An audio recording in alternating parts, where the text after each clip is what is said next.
آج کے نوجوان اتنے پریشان کیوں ہیں؟ ایک ایسی حقیقت جو ہر دل کو چھو جائے گی۔ آج ہر دوسرا انسان اندر سے ٹوٹا ہوا لگتا ہے۔ چہرے پر ہنسی ہوتی ہے مگر دل میں سکون نہیں ہوتا۔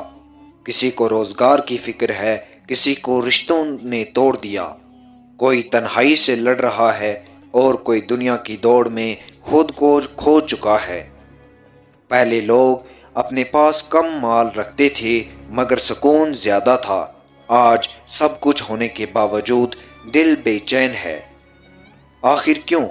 کیونکہ ہم نے موبائل کو وقت دیا مگر اپنے رب کو وقت دینا کم کر دیا۔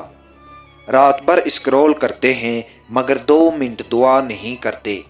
لوگوں کو خوش کرنے میں لگے رہتے ہیں مگر اپنے دل کو سکون دینے والے اللہ سے دور ہوتے جا رہے ہیں۔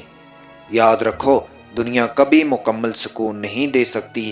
اصل سکون نہ پیسوں میں ہے، نہ شہرت میں، نہ لوگوں کی تعریف میں۔ اصل سکون صرف اللہ کے قریب ہونے میں ہے۔ جب انسان سجدے میں روتا ہے تو دل ہلکا ہو جاتا ہے۔ جب قرآن کی آواز سنتا ہے تو روح کو سکون ملتا ہے، اور جب اللہ پر بھروسہ کرتا ہے تو اندھیروں میں بھی آمد پیدا ہو جاتی ہے۔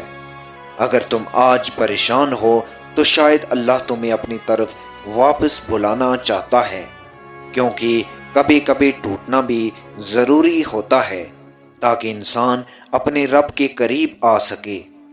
لوگ کہتے ہیں وقت بدل گیا ہے، مگر حقیقت یہ ہے کہ ہم اللہ سے دور ہو گئے ہیں۔